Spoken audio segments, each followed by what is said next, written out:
amém? Louvado seja o Senhor nosso Deus, que nos dá a alegria de estarmos em sua presença para adorarmos a Ele, para cultuarmos o seu santo nome. De fato é sempre uma alegria e um privilégio quando o povo de Deus se encontra, se reúne para bendizer, para adorar, para reconhecer a graça do nosso Deus Salvador. E nesses dias nós estamos falando sobre família, pregando sobre o tema Construindo Juntos a Felicidade Familiar. Mas quando se diz juntos, nós estamos falando de quem mesmo, hein? Será que se trata apenas de Deus? Ou melhor, do marido, da esposa, dos pais, dos filhos?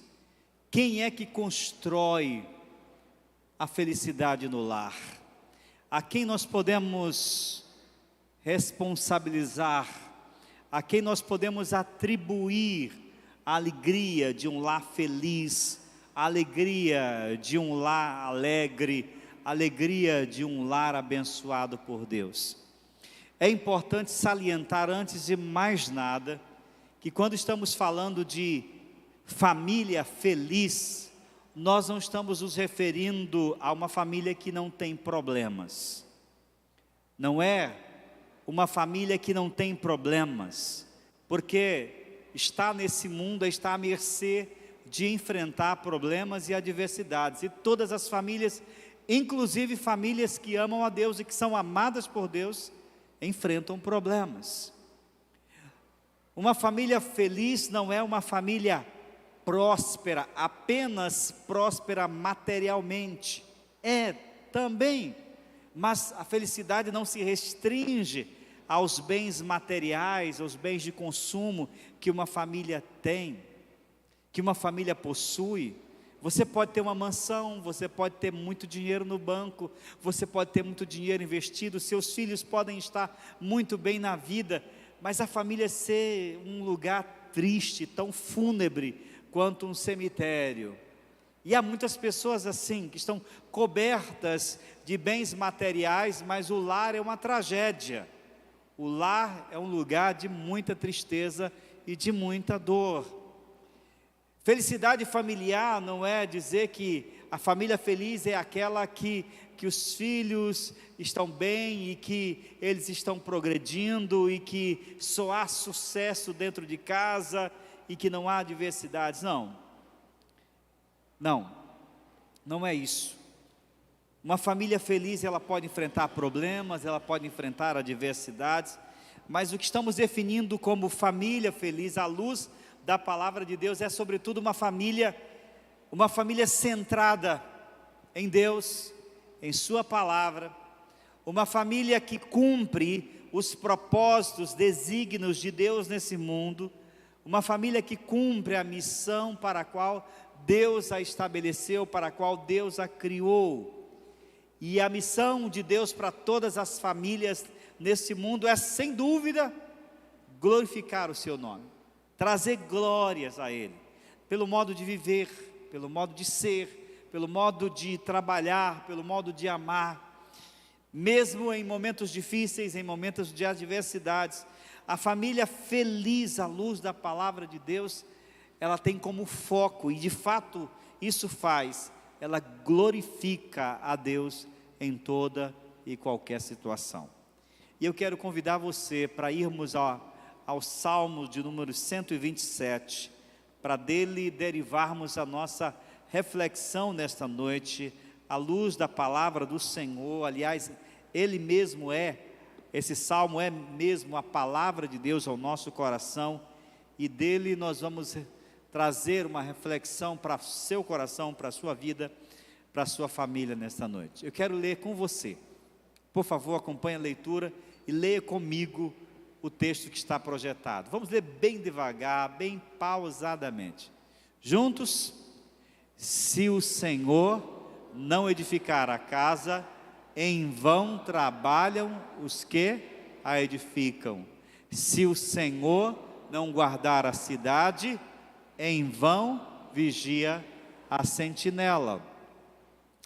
Será inútil levantar de madrugada, dormir tarde, comer o pão que conseguiram com tanto esforço, aos seus amados ele o dá enquanto dormem. Herança do Senhor são os filhos, o fruto do ventre, seu galardão. Que mais? Como flechas na mão do guerreiro, assim são os filhos da sua mocidade. Feliz o homem que enche deles a sua aljava, não será envergonhado quando enfrentar os seus inimigos no tribunal. Vamos orar. Maravilhoso Senhor, nós agradecemos mais uma vez o privilégio e também a honra para nós de nos reunirmos, nos congregarmos como igreja do Senhor, como teu povo, para celebrarmos o Senhor, para celebrarmos o teu santo nome, para te agradecermos por todos os benefícios maravilhosos que o Senhor tem derramado sobre a nossa vida. Nós te louvamos, ó Pai, porque o Senhor está neste lugar e nós podemos ter a certeza de que o Senhor está tratando conosco e vai tratar com cada um de nós, na singularidade do nosso ser, na singularidade dos nossos problemas e situações que enfrentamos todos os dias. Dá-nos, portanto, Senhor, a luz da Tua palavra, dá-nos, portanto, iluminação do Teu Espírito Santo, para entendermos, para compreendermos, para discernirmos tudo aquilo que o Senhor quer falar ao nosso coração, por meio da Tua santa palavra nesta noite. Senhor, nós dependemos inteiramente de Ti, do Teu Santo Espírito, que Ele transforme tudo isso que iremos dizer em palavra de poder, de salvação, de cura, de restauração, de libertação à vida do Teu povo, ó Pai. O Senhor sabe como mais do que qualquer outro ser, o que se passa em cada família aqui, o que se passa no interior de cada lar. Por isso eu rogo que Teu Espírito Santo trate com esse pai de família, trate com essa mãe de família, trate com esse filho, essa filha, trate com esse marido, com essa esposa, Pai, trate com o Teu povo, comigo e com cada um de nós que aqui estamos em Tua santa presença. Dá-nos olhos que veem e um coração atento para discernir a Tua palavra nesta noite. Assim eu oro e suplico, agradecido, porque sabemos que o Senhor nos dará muito mais do que pedimos ou pensamos, por causa da Tua graça em Cristo Jesus. A Ele seja a glória para sempre. Amém. Esse é um dos salmos mais bonitos das Escrituras Sagradas. Ele foi escrito por Salomão e fala da eterna dependência que o ser humano tem de Deus em todas as áreas de sua vida, principalmente em 3 áreas fundamentais da atividade da existência humana. Desde o começo, o salmista já crava na mente do leitor a ideia de que sem o Senhor, tudo que eu faço, tudo que farei, tudo que empreendo será em vão. Será em vão.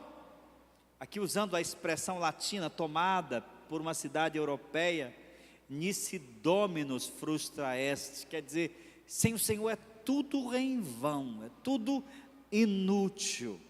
Se você vai construir algo, se não buscar a direção de Deus, se você vai comprar algo, se você vai empreender algo, e se você vai construir qualquer coisa na sua vida, até a própria vida humana sem Deus, quando exclui Deus, quando coloca Deus de fora, ela é uma existência eternamente inútil.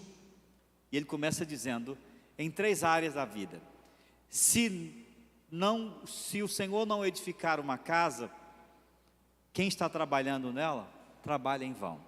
Se o Senhor não guardar, não proteger uma cidade, aqueles que estão vigiando essa casa, estão trabalhando em vão. E que se o Senhor não suprir uma família de pão, de comida, por sua graça e bondade, não adianta os pais acordarem cedo, dormirem alta madrugada, se afadigarem dia após dia em busca do pão de cada dia, se não for o Senhor quem provê, que abre as portas para suprir as necessidades. Todo o investimento de força, de energia e de tempo humano será absolutamente inútil. Mas é interessante ressaltar que o salmista não está ensinando que Deus dispensa a ação humana. Ele não está dizendo que aqueles que edificam casa devem ficar esperando que Deus vai edificar a casa por eles. Ele não está ensinando que aqueles que protegem uma cidade, e aqui ele está falando no contexto do mundo da época, em que as cidades eram protegidas por muralhas, e nessas muralhas haviam guardas, sentinelas, vigias, que passavam a noite inteira circulando aquelas muralhas para protegê-las de bandos invasores e de outras nações, de outros exércitos que podiam entrar na cidade, pilhar a cidade e matar as pessoas. Era um mundo tão violento quanto o nosso hoje. Ele não está dizendo que as cidades da época deviam dispensar os seus sentinelas e os seus vigias e viver ao léu. Não. Ele também não está dizendo que os pais de famílias devem ficar em casa, boquiabertos, esperando que Deus mande do céu anjos para suprir a família com pão, com comida para seus filhos. Também não é isso. O que ele está ensinando do começo ao fim nesse pequenino salmo, mas tão profundo e tão rico de ensinamento prático para mim e para você, é a nossa eterna dependência de Deus. Que tudo que nós fizermos, se não buscarmos a presença, se não permitirmos a direção, se não buscarmos que o Senhor nos conduza em qualquer que seja o empreendimento da nossa vida, tudo será em vão. E esse princípio é facilmente transportado para o nosso tema nessa noite. Ele diz: se o Senhor não edificar a casa, em vão trabalham os que edificam. Se o Senhor não guardar a cidade, em vão vigia a sentinela. E se o Senhor não suprir as necessidades dos pais de família, não adianta trabalharem arduamente, não adianta acordarem tarde, não adianta andarem estressados, não adianta se esgotarem fisicamente para manter as necessidades de suas famílias, porque é Deus que, em última instância, em sua graça infinita e misericordiosa, sustenta o seu povo. E eu vejo aqui, meus irmãos, em se tratando da felicidade familiar, duas forças que concorrem para a construção da família. O que nós vemos aqui são duas mãos. Você quer uma família feliz? Se você não tem, você quer uma casa feliz? Você quer uma família feliz?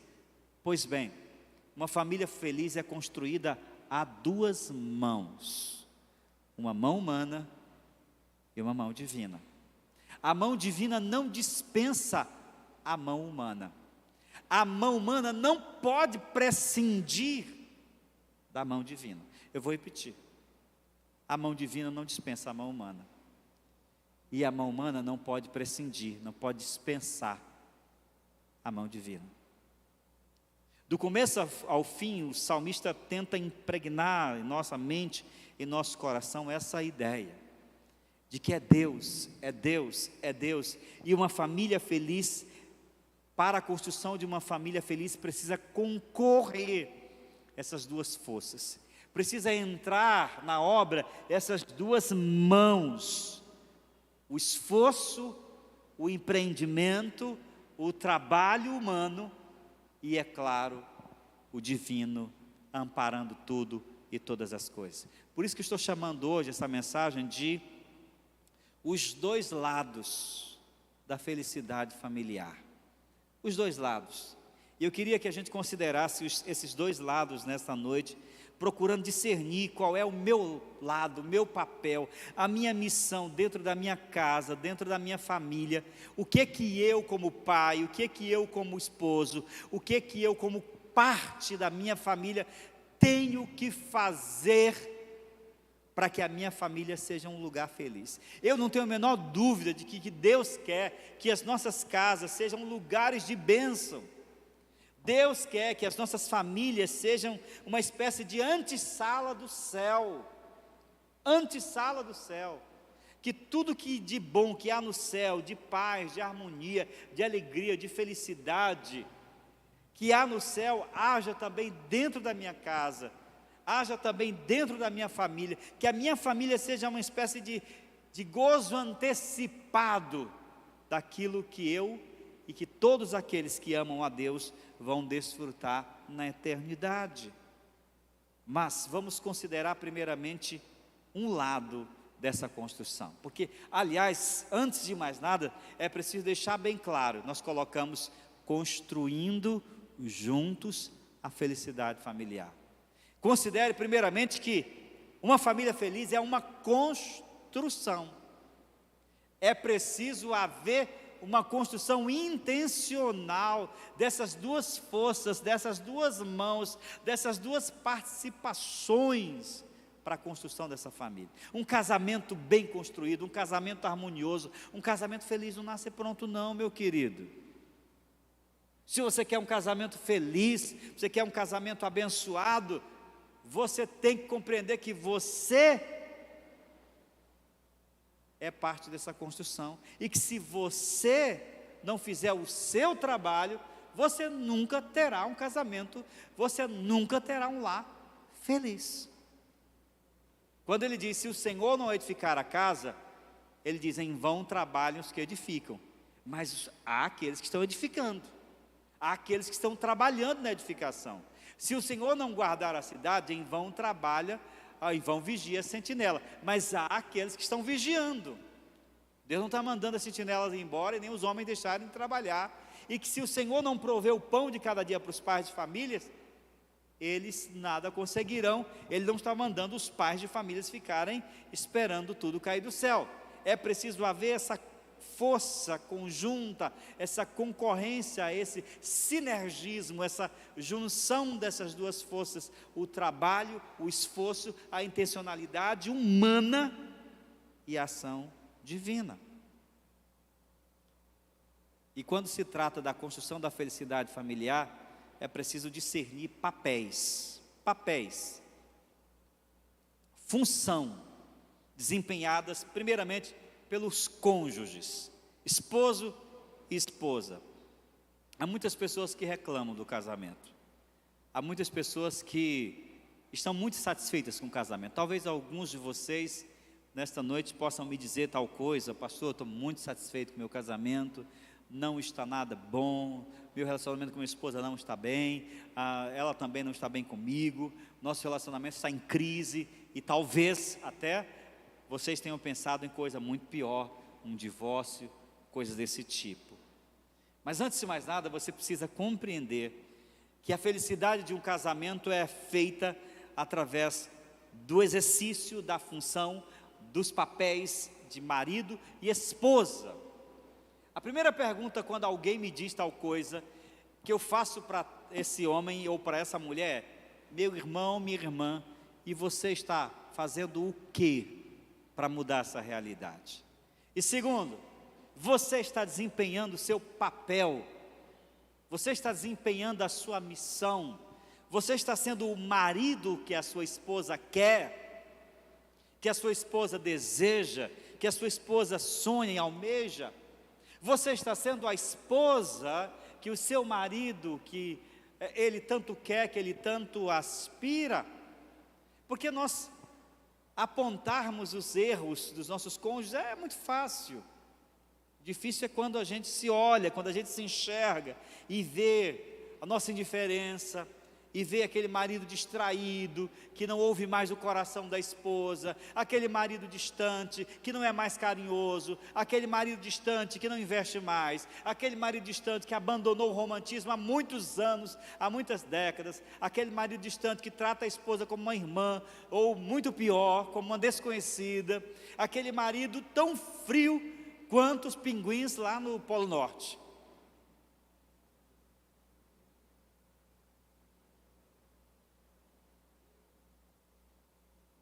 O que você está fazendo, marido, pelo seu casamento? Ou, por outro lado, o que você, minha irmã, está fazendo pelo seu casamento? As mulheres são campeãs em reclamações de casamento. Se houvesse um PROCON, Júnior, de reclamação de casamento, as reclamações seriam assim, 99,9% das mulheres, né? As mulheres, por quê? Não é porque elas são reclamonas, não, é porque elas são mais sensíveis. São mais sensíveis para sentir mais de perto a indiferença, a frieza, as dores. Mas aí eu pergunto a você, minha irmã, o que você está fazendo para o seu casamento? Vai ver? Já parou para pensar o que o marido está achando de você? Você já se olhou no espelho para ver o que você está fazendo para se enxergar? Me desculpe ser tão franco, mas o casamento é uma construção. O que é que você está fazendo para melhorar a sua relação? Você perdeu aquele jeito carinhoso, você perdeu aquela imagem inicial do casamento, daquela mulher carinhosa, afetuosa, que chamava meu amorzinho, meu benzinho. Esse meu marido hoje eu chamo de burro, de ignorante, aquele grosso, aquele estúpido. Você perdeu aquele jeito feminino, ficou indiferente, ficou fria, ficou distante, não se arruma mais, não se valoriza mais, não se embeleza mais, também não faz o que o marido gosta, não faz a comida que ele gosta, não é mais detalhista, não é mais tão carinhosa. E ele está respondendo na mesma moeda, embora ambos estejam errados. Porque o amor não é dar o que se recebe. Amor é mesmo dar amor em detrimento do que se recebe. Mas a questão é, você tem cumprido seu papel, você marido, cumprido seu papel de líder da casa, líder espiritual da sua família, você tem dado segurança espiritual para sua esposa, ela se sente segura ao seu lado, ela se sente segura com você na liderança da família, e você, esposa, seu marido, vê você uma mulher submissa. Submissa não quer dizer uma mulher pisada, não. Submissa não quer dizer uma mulher subordinada, não. Submissa quer dizer uma mulher que compreende qual é o seu papel, porque dentro da família são apenas papéis e funções instituídos por Deus, ou instituídas por Deus, para que a família viva, sobreviva e funcione sem disfunção. Você quer uma família feliz, um casamento melhor? Invista. Invista no seu casamento, invista no seu marido, invista na sua esposa, invista no seu relacionamento. Quanto tempo faz que você não sai com a sua mulher, só vocês, para conversar, para namorar? Pastor, nós já temos 30 anos de casado, cabelos brancos. E o que tem? Morreram? Se não morreram, meu irmão, minha irmã, continue investindo. Continue investindo. Amor não envelhece. Quem envelhece são os cabelos da cabeça, mas o amor continua, deve estar sempre novo no coração um do outro. É claro que as expressões de amor mudam. E nem é preciso ter dinheiro. O pastor veio falar de sair de casa. Eu não tenho dinheiro para pagar nem as contas do mês. Eu vou para um restaurante fazer o quê? Meu irmão, não precisa ir para restaurante, não. Quando se quer, pode ir para uma praça sem pagar nada, vai para um espetinho, paga mais barato, mas faz alguma coisa, mostra para a sua esposa, para o seu marido, que o mais importante é apreciar um ao outro, é estar junto. Estão achando graça, né? Pensa que isso tem graça, né? Eu quero saber quando estão lá dentro de casa, né? Se isso tem graça. Pensa que é bom viver infeliz. E não adianta ficar cutucando o marido, dando aqueles cotoveladas, tá vendo aí? Não adianta ficar cutucando não, porque vão ficar cutucando de um lado e para o outro aí, cutucando os chamados cotovelômetros, né? Aí tem gente sair daqui essa noite, desse jeito. Oh meu Deus, esse pastor acabou com minha costela, só de cotovelo. Invista no seu casamento. Invista. Está passando por dificuldades? Procure ajuda. Procure ajuda. Está passando por crises? Procure orientações. Vá a pessoas mais maduras, crentes espirituais. os pastores da igreja, procure aconselhamento, trate, não descarte, trate. Será inútil fazer isso sem Deus, mas antes você tem que fazer a sua parte. E os pais, vocês agora na função de pais, uma das coisas mais belas que Deus dá ao ser humano é a capacidade de se reproduzir, ser pai, ser mãe, é um grande privilégio. Esse negócio é tão bom que depois de velho eu ainda tive um menino, está bem aqui. Não sei quanto tempo ele vai me ver, mas Deus é que sabe. Deus é que sabe, mas nós pais temos esse privilégio e uma grande responsabilidade. Criar filhos é uma missão dificílima,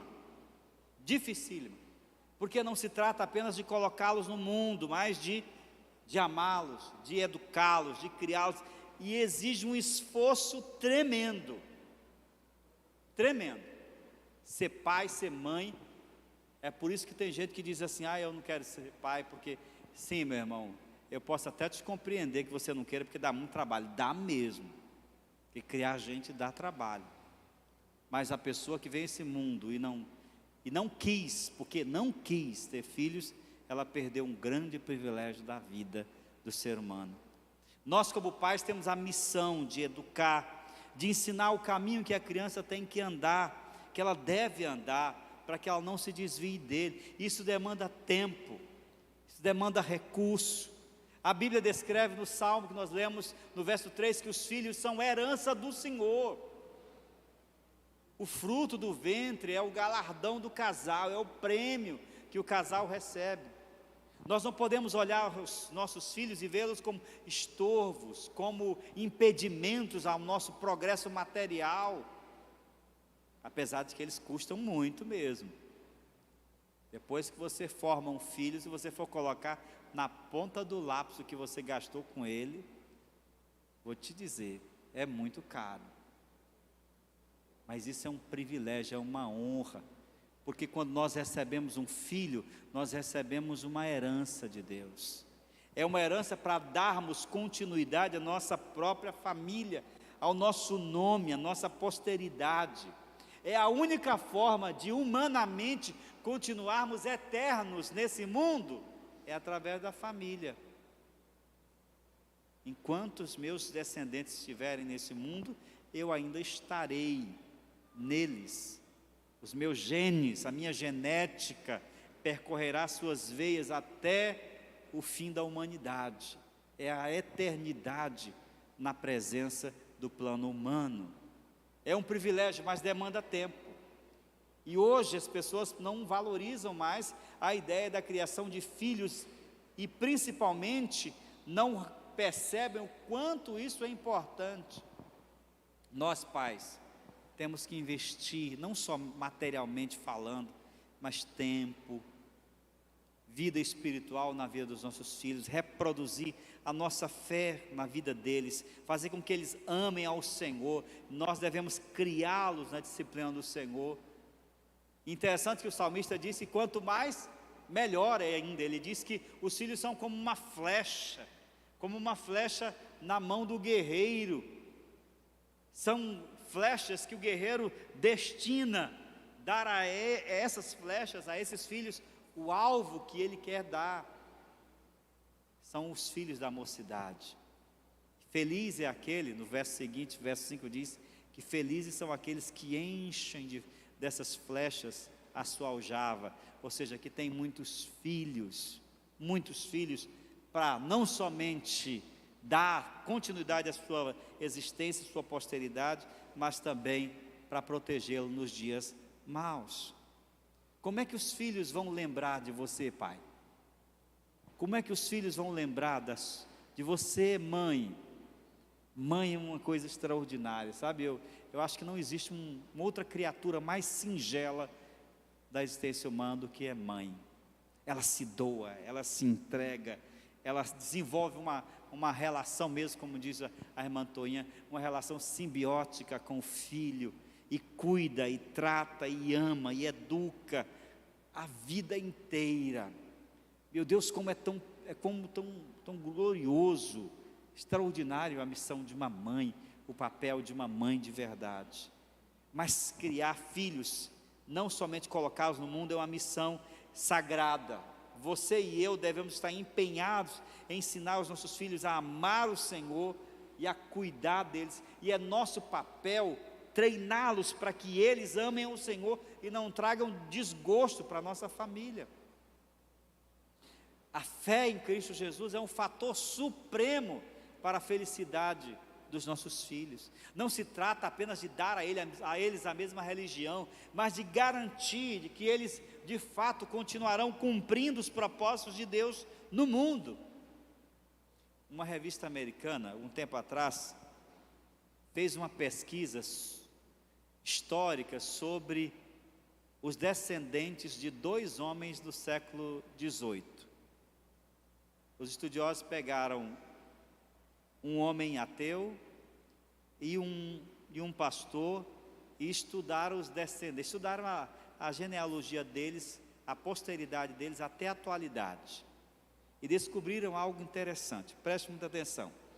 O homem ateu se chamava Maxiliano Jux, incrédulo, casado com uma jovem também, não temente a Deus. Até onde eles estudaram, eles tinham tido 1.206 descendentes. Desses 1.206 descendentes, de 1800 para cá, 300 morreram muito cedo, 100 foram encarcerados a vida toda por crimes que cometeram, 109 eram viciados, inveterados, pessoas de má índole na sociedade, 1.102 eram beberrões e péssimos pais de família. E ao todo, essa família do senhor Maximiliano Jux custou aos Estados Unidos, em tudo que fizeram, $1 bilhão e 100 milhões de dólares ao Estado. Eles pegaram então a família de Jonathan Edwards, um pastor cristão, um pastor protestante. Jonathan Edwards tinha 729 descendentes, 300 deles foram pastores, 13 foram reitores de universidades, 6 foram grandes escritores, 3 deputados, 1 vice-presidente da nação, e não custaram $1 para o Estado. A grande diferença entre essas duas famílias está exatamente no modo como os pais criaram seus filhos, educando-os para amarem ao Senhor ou deixando-os viver uma vida sem o temor do Senhor. Nós, pais, vocês e eu, temos a missão de desenvolver o nosso papel, de criar os nossos filhos no temor do Senhor, para que eles amem o Senhor todos os dias de sua vida. Quando nós cumprimos o nosso papel e eles ainda não quiserem, devemos respeitá-los, respeitar a decisão deles, pois que nem Deus força o coração humano, nós também não devemos fazê-lo. Contudo, se nós cumprimos a nossa missão, a promessa de Deus é essa: ensina o caminho que a criança deve andar, para que quando ela estiver velha, ela jamais se desvie dele. Agora, pai, olha para mim, pai, mãe, como é que você está criando seus filhos? Você está investindo na vida deles? Invista tudo que você puder, cuide para que sejam boas pessoas, dê boa educação, faça o que você puder para torná-los homens de bem da sociedade. Mas não esqueça, isso não é suficiente. É preciso fazê-los amar o Senhor, preciso dar a eles um exemplo de amor a Deus, de submissão a Deus, para que eles olhem para você e para sua esposa, olhem para nós, pais, e se inspirem em nós. A propósito, deixa eu perguntar a você: quando seus filhos olham para você como crente, eles encontram você em inspiração para amar o Senhor? Fica essa pergunta. E vocês, filhos, querem um lar feliz, uma família próspera, uma família abençoada por Deus? Vocês também têm uma baita missão dentro de casa. O apóstolo Paulo nos ensina que os filhos devem obedecer aos seus pais, obedecer e se submeter a eles, porque isso é justo e é o primeiro mandamento do decálogo mosaico, que tem uma promessa, para que te vá bem longos dias na terra.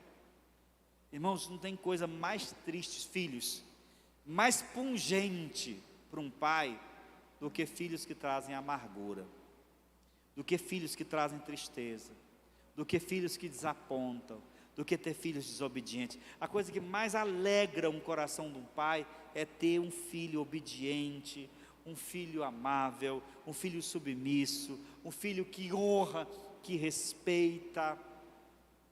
Mas a grande verdade é que maus filhos, parece que carregam uma maldição com eles. Eles têm a tendência de terem também maus filhos, e a maldição continuar para sempre. Amar os nossos pais, filhos, honrá-los, respeitá-los, é nossa missão dentro de casa.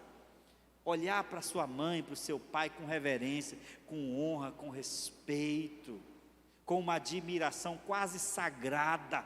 É seu dever, e de dizer: sim papai, sim mamãe, estou aqui, o que posso fazer, o que você quer de mim. Honrar, respeitar, é a forma de vocês contribuírem para que o lar, para que a família seja um lugar feliz, um lugar de paz, de harmonia, e não de conflitos. Pastor, mas se eu tenho um pai violento, eu tenho uma mãe agressiva, eu tenho progenitores que são péssimos, eu devo assim, ainda assim honrar e obedecê-los? Sim, naquilo que for possível, deve continuar a obedecê-los e respeitá-los, posto que a imagem do pai e a imagem dos pais dentro de casa são reflexo da soberania de Deus sobre os seres humanos. Não quando lhe pedirem algo errado, não quando lhe pedirem para cometer algum erro, algum crime, mas respeitá-los, honrá-los, admirá-los, tê-los em alta conta.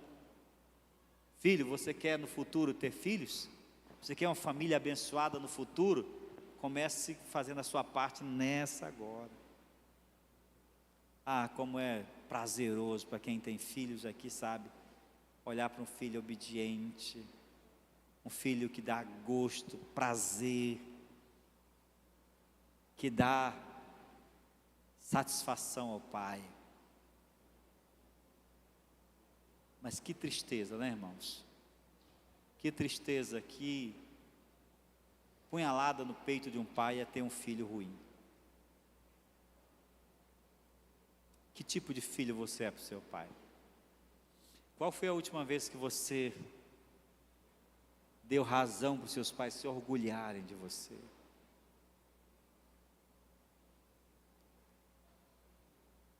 Qual foi a última vez que você os abraçou, beijou?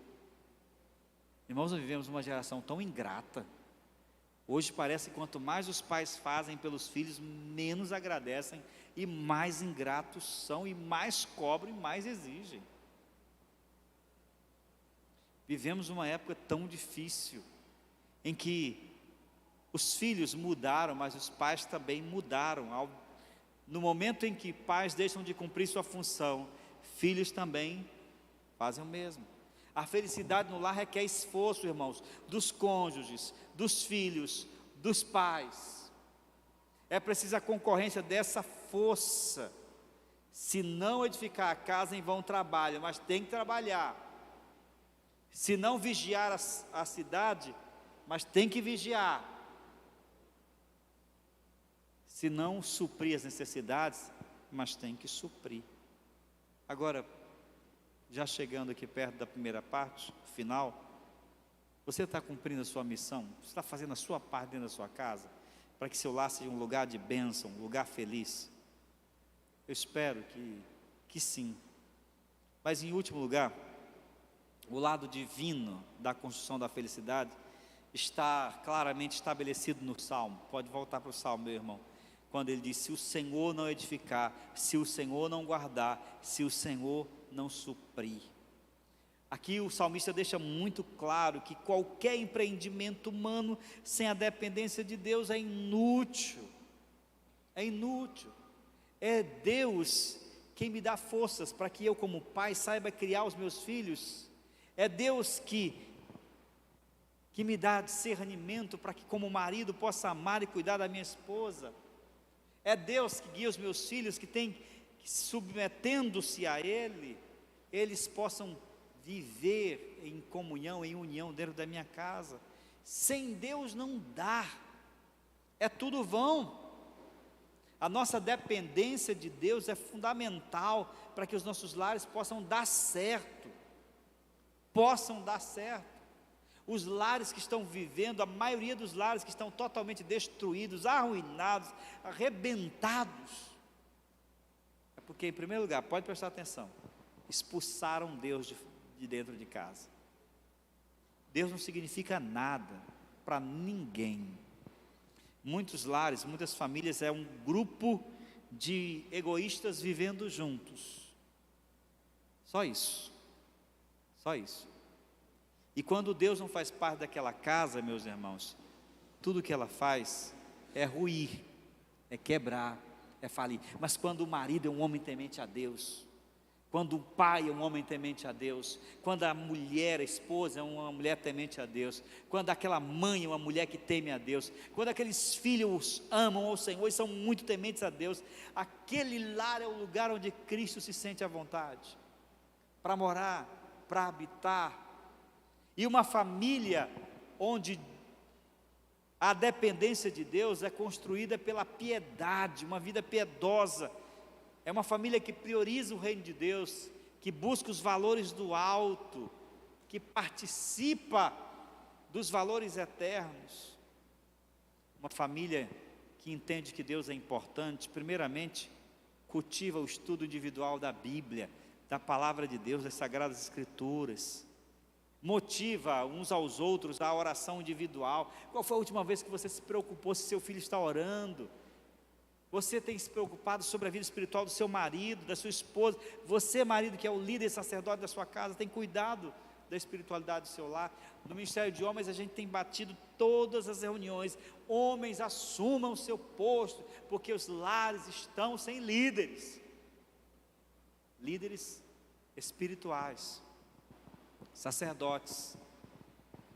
É papel do homem chamar a esposa para orar, é papel do homem incentivar os filhos a ler a Bíblia, é papel do homem fazer o culto doméstico, é papel do homem ser o primeiro a dizer vamos para a igreja, é papel do homem dar exemplo de serviço na igreja, é papel do homem cuidar da espiritualidade dos filhos, ficar atento se alguns deles estão frios, desanimados na fé. É papel de vocês, nosso, meu, não pode ser transferido para mim, nem para o professor da EBD, nem para quem quer que seja. É meu papel. A minha casa é o meu primeiro pastoreio.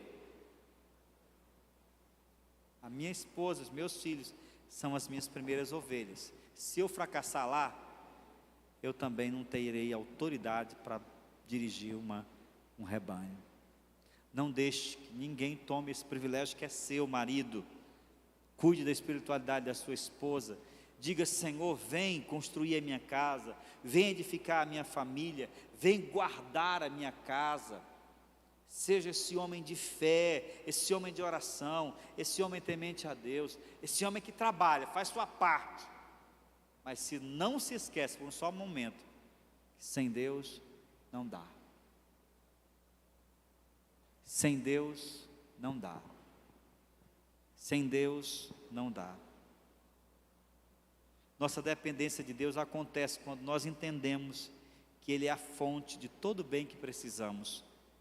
E o meu Deus, diz Paulo, suprirá todas as nossas necessidades em Cristo Jesus. Ele participa de tudo, do seu casamento, da sua vida com seus filhos, dos seus negócios. Chame, vem participar, Senhor. Se o Senhor não edificar, a casa, em vão trabalham os que a edificam. Eu quero concluir dizendo para você, as nossas casas precisam ser um lugar de felicidade. E a parte divina, eu tenho certeza, Ele está sempre pronto para fazer. Agora somos nós que temos que buscá-lo para a nossa família, para a nossa casa. Nossas casas precisam ser antessalas do céu, lugares felizes. Não quer dizer, como já disse no começo, que não enfrentaremos problemas. Não. Mas com Deus os problemas se tornam mais fáceis de serem enfrentados. Ele quer fazer parte da sua família. Ele quer edificar a sua casa. Ele quer guardar a sua família e Ele quer trazer felicidade para o seu lar. Você pode chamar Jesus para a sua casa, você pode dizer para Ele: Senhor, seja bem-vindo, pode entrar, eu sou o líder, mas o chefe aqui é o Senhor é o dono.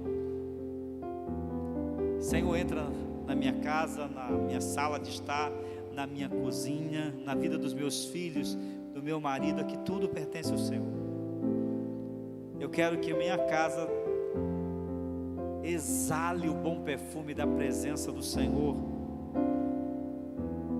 que eu sinta, que eu perceba que o Senhor é dono de todas as coisas, que governa nossos planos, nosso trabalho, nosso amanhã.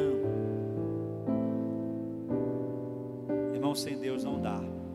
Sem Deus, tudo é vão, tudo é inútil. Por isso eu quero convidar, fazer nesse final de mensagem 2 convites. O primeiro é para você. Eu sei que você já é crente, você já é um homem de Deus, uma mulher de Deus, mas que de vez em quando a gente se pega trabalhando como se Deus não existisse, se preocupando como se não houvesse Deus no céu, construindo a casa como se fosse tudo responsabilidade só nossa. A gente se esquece de que é com Ele, é pela mão dEle que nós vamos construir lares fortes, sólidos, saudáveis, que glorificam o nome do Senhor. Quero desafiar você a consagrar o seu lar, consagrar a sua família. Quero desafiar você, marido, a dizer: hoje pastor, eu entendi, eu vou assumir a liderança espiritual do meu lar. Eu já sou líder financeiro, eu já sou líder da administração da minha casa, mas eu quero assumir a liderança do meu lar, a liderança espiritual do meu lar. Quero ser o sacerdote da minha esposa e dos meus filhos. Eu quero que minha casa exale o bom perfume da presença do Senhor, que todos vejam que Cristo habita em nós. Em segundo lugar, eu quero fazer um convite a você que ainda não é crente, que ouviu essa palavra. Eu não sei se você entendeu tudo, mas nem precisa entender tudo. O que você precisa entender é que sem Cristo não dá. Sem Ele não há paz, não há perdão, não há esperança, não há salvação. E que você, como eu um dia fiz, entregue sua vida a Jesus nessa noite. Quero fazer, portanto, esse convite. Enquanto a igreja fecha os olhos e começa a orar, eu quero convidar você que está aqui, você que chegou aqui nesta noite, talvez enfrentando muitos problemas na sua vida pessoal, na sua vida familiar, na sua vida espiritual. Eu quero convidar você para entregar a sua vida a Jesus. Você, com esse gesto, vai dizer: Senhor, entra na minha casa, Senhor, entra na minha vida, no meu coração. Eu te entrego a minha família, porque a palavra de Deus diz: se nós fizermos isso, como disse o apóstolo Paulo, crê no Senhor Jesus, será salvo tu e a tua casa. Onde está a primeira pessoa que quer tomar esta decisão ao lado de Jesus? Levante todas as suas mãos. Onde você está? Eu quero orar por você em nome de Jesus. Talvez você esteja afastado da igreja, afastado dos caminhos do Senhor. Entregue a sua vida a Ele agora. Eu quero orar por ti em nome de Jesus.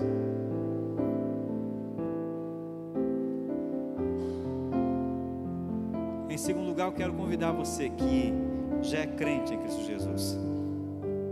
E eu quero desafiar você, como eu farei agora, consagrar o seu lar, a sua casa, dizendo assim: sim, Senhor, que o meu lar, eu quero edificar um lar feliz, uma casa mais feliz. Pastor, mas meu lar já é feliz, graças a Deus. Será muito mais quando você e os seus se esforçarem mais e entregarem mais os seus cuidados nas mãos do Senhor. Se você quer consagrar o seu lar e a sua família no altar do Senhor, fique em pé onde você está. Eu quero orar por você, eu quero orar pela sua vida.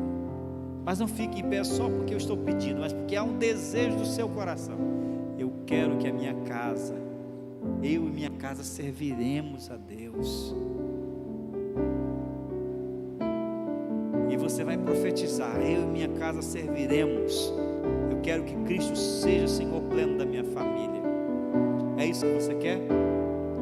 Então feche seus olhos, vamos orar.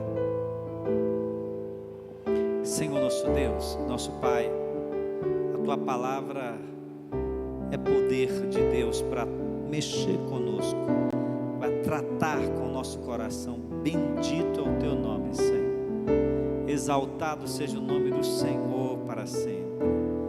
E eu oro neste momento, ó Deus, para colocar cada lar aqui no Teu altar. Oh meu Deus, o Senhor sabe como estão essas famílias hoje. Talvez esse casamento que está em perigo, talvez esses filhos, esse filho rebelde, essa filha rebelde, talvez, ó Deus, esses problemas financeiros que essa família está enfrentando. Pai, nós queremos consagrar os nossos lares a Ti e dizer que tudo pertence a Ti, e que nós não vamos edificar, nós não vamos guardar, nós não vamos prover se o Senhor não fizer. Dependemos do Senhor, dependemos de Ti, ó Pai. Tudo está em Tuas mãos, a nossa vida pertence a Ti, ó Pai.